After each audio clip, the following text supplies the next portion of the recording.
Hi everyone, so today I want to show you a version of this box. So there's a lady called Amy Wilkes who has a channel called Crafty Time, and I will put her link to her channel below. And she's done a version of this box, like a Valentine's version, but she's got like a heart handle on the top and it looks amazing. What she did with it was amazing. So I thought I'd have a go. So I've made the box myself, but I didn't do the handles on it. I've just changed it up slightly. And I've just cut some little panels out the sides. So these dies are from In Love Art Shop, and these are from a while ago, but I think they still have them. So they're actually cut out of your card, and the same with this one on the front. And then I've just added in some holographic silver card from DRK Crafts, because I just thought that would look really cool. You get this little flash of like rainbow colour, and I'm really pleased with the way it works. And then this on the top, you've probably seen this before. This is also from In Love Art Shop. So make sure to use my code, which is iced images, all in one word, and that will get you 20% off. And then I've used just like a bow on the top. Had a bit of a shambles with the bow, but we got there in the end. Yeah, and then I've just got the butterfly again on the back. So I'm going to make this today, but I'm going to do it slightly differently. I've decided that I'm going to use some dies that I have from Coca Rosa Studio. So I don't know if you remember, when I did my Coca Rosa Studio craft haul, I had a shadow box frame, which had like a forest scene on it, cut out of it. So I've just gone ahead, this is one of my panels that I've cut out. So I've just gone ahead and done that. So what I'm going to do is I'm going to put this, because I haven't used any mats and patterns on this one. So on the one we're doing today, I'm actually going to use mats and patterns and acetate so you can see through into the box.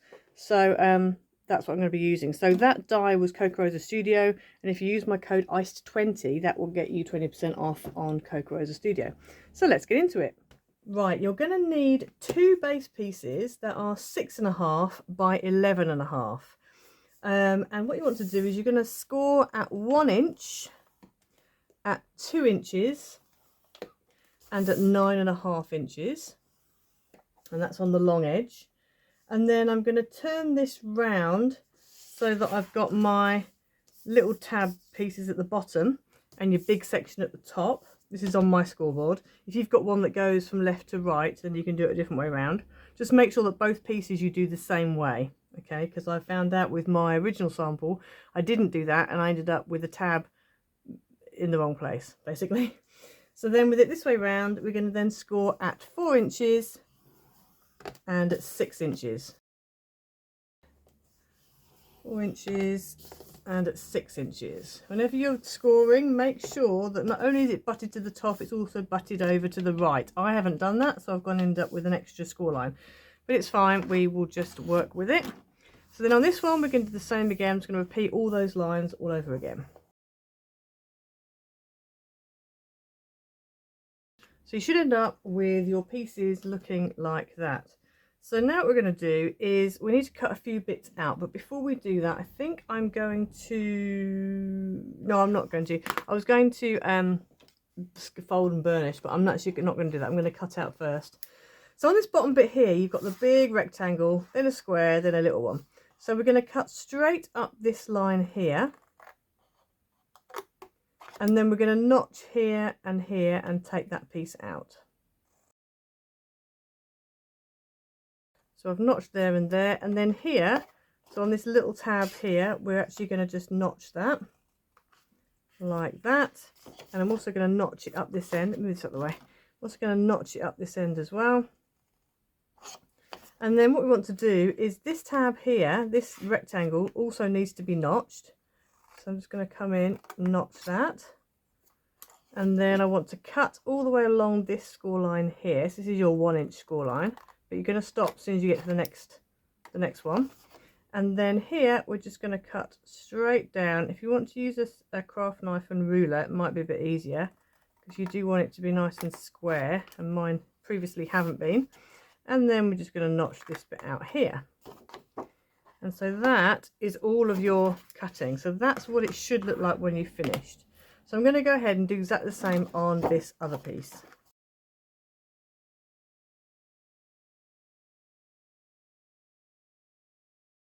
Right, so I'm going to go ahead now and just fold and burnish all of my score lines. So all of my score lines need to be mounting folds apart from this one here, which needs to be a valley. but all the others are mountains. Right, so you should end up with that. Okay, so what we're going to do now is, before we stick it together, as I said previously, I've actually got a matte and a pattern layer ready, and I cut out of the matte layer using the second die in. It's not the largest, the next one in. And then with the pattern layer, I just kind of roughly did kind of where the indent is. I've just sort of cut around to give it a kind of an aperture. But what I need to do now is lay this on here, because I need to cut through the actual base itself. So what I'm going to do is I'm just going to go on here and just kind of roughly work out where the, you know, the very inside pieces are. If I had like a large enough egg-shaped die, I would probably use that to cut round, and I would have used that on the pattern piece as well. But I don't have a large enough egg shape. I have an oval, and I do have an egg shape, but it's just not, it's not the right, it's too small. So we're gonna kind of just wing it as best we can. So I can just about see there. So what I'm going to do is I'm going to cut just outside of this, and I want to make it relatively neat because on the inside you're going to see it.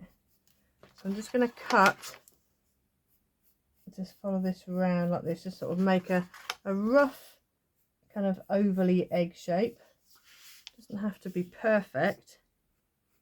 And also the other things where you have to bear in mind is on this side here you're going to have a tab, so I'm going to have to cut a bit of the tab out as well.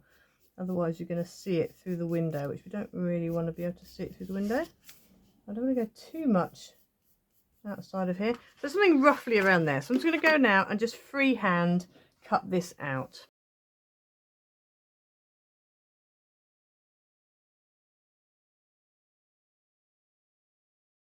Okay, so I've cut a piece of acetate out. It's roughly 3.5 by 5.5. It could do with being a little bit wider, but I didn't want it any wider than my matte piece, and my matte piece is 3 3/4. So actually, it's probably okay. It's probably okay. So what you're going to need, and obviously yours might vary depending on what size your aperture is. If you can make it a little bit smaller, then do. So that's going to be on like that. You're basically going to need 2 pieces of matte that are 3 3/4 by 7 1/4. And on top of that, you need 2 pieces of pattern that are 3.5 by 7. Okay, so I've got one piece here, that's going to be on the front, and then I've got another piece here, which is going to go on the back. Now, these papers that I'm using today, these are from my Easter extravaganza pack, which you can get on Etsy. There'll be a link in the description below. So I thought they'd be quite suitable for this. So I'm just going to go ahead now, and I'm going to stick this acetate onto the back of my matte panel, like that, and then I can stick this whole thing down onto my box. Okay, and actually before I do that, let's start to assemble a little bit, because I'm going to need to cut a bit of the tab out, because in a minute we're going to put this over here like that, and as you can see there's a bit of tab there, so I'm going to need to cut that tab out. So let me actually do that now. So I'm just going to stick that like that.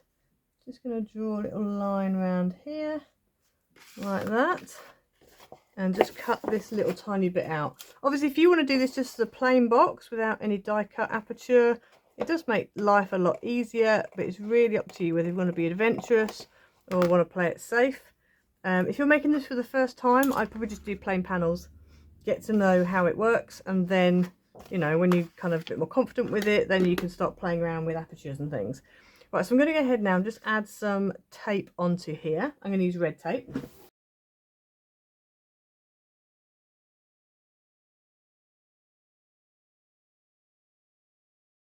Right, okay, so now we're going to stick the two together. So I'm going to start with this tab, that's the trickier tab, because I want to get that lined up properly. So I'm just going to take the backing off. Obviously, just make sure you've got the large rectangles at the bottom and the thinner strips at the other end. Just make sure they're both the same on both boxes. And then we're just going to stick these down. Okay, so once you've stuck that down, as you can see, there's nothing in the middle there, which is great. So now I'm going to go ahead, add my acetate onto the back of this panel here, and then stick that whole panel onto the front here. Now you need to make sure, if you've got a right way up, that these two sections are at the top. So I'm going to go ahead now, add the acetate, and then stick that whole panel onto the front there. Okay, so there we go. I've stuck that panel down, just to turn it over, make sure, nope, I've got no glue coming through, so that's fabulous. So now I'm going to go ahead and add this other one on the other side. That's just a plain panel. So then you need 2 pieces of mat for these panels here, and these are 1 3/4 by 7 1/4, and on top of that you need 2 pieces of pattern that are 1 1/2 by 7. So they're going to go on there. So I'm going to go ahead and stick those down.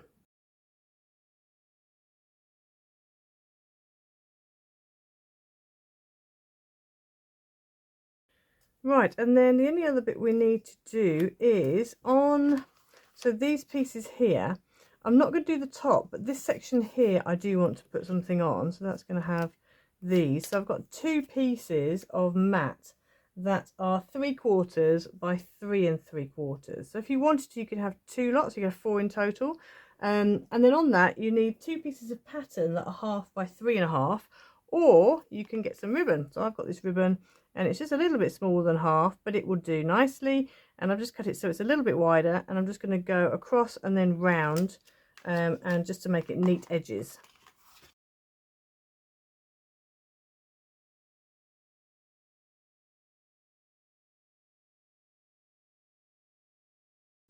Okay, so I've just covered those, a bit excessive, but I've covered them with red tape, so I didn't want them to come off. So I'm going to go ahead now and just add these onto here.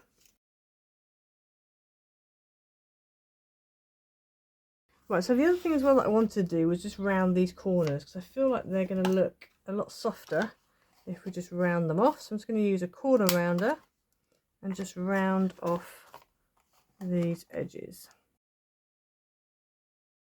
Right, so now we're going to stick it together. So I'm going to take the backing off here, and if you want to, you can do it how I did it, sort of how I showed before. So you just turn this over, turn that over, and then stick it down.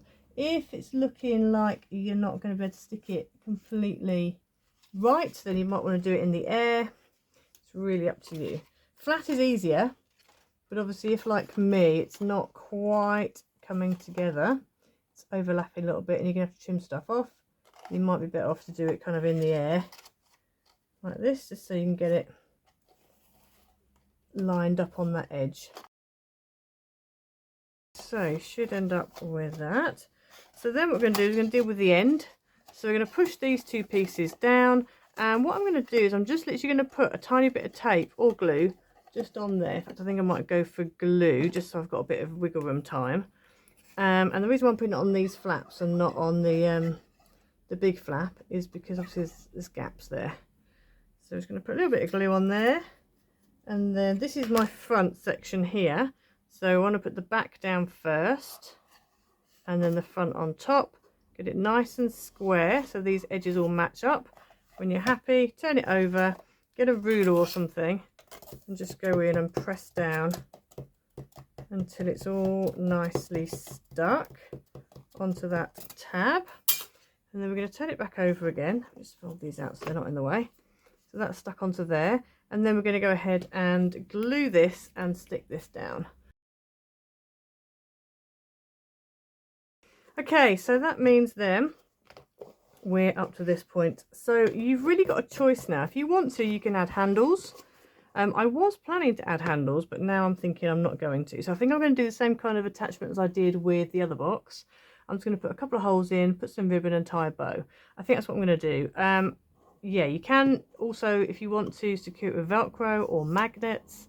If you want to, you could, as I said, do handles. I was wondering about putting ribbon, doing holes, putting ribbon through, and then so you've got like a big loop, so then when you open it up, the handles kind of open up enough that you can still see in the box, but the handles don't go anywhere, kind of thing. But I think I'm going to just do it with a bow. So I've got a bit of ribbon, some chiffon ribbon that's the right colour.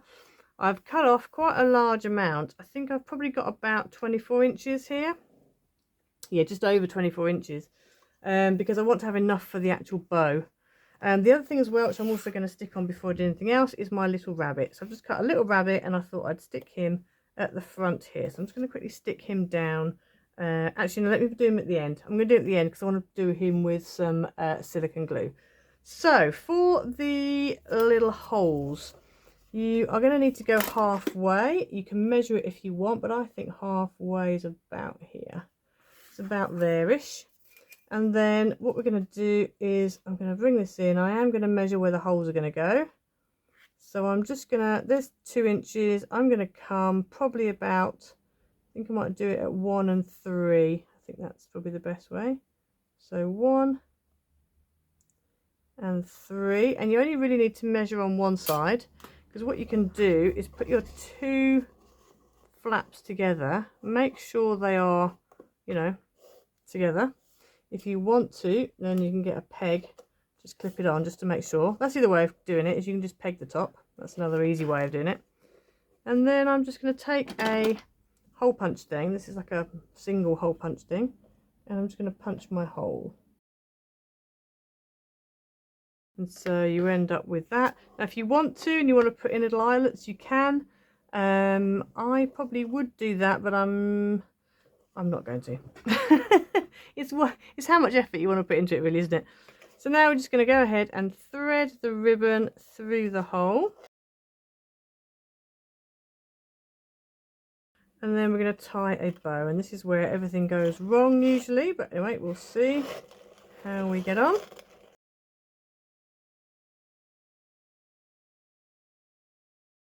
My bow's not the neatest, but I'm not going to fiddle with it, because usually when I fiddle with it I end up making it worse. Actually, let me just see if I can move this down here.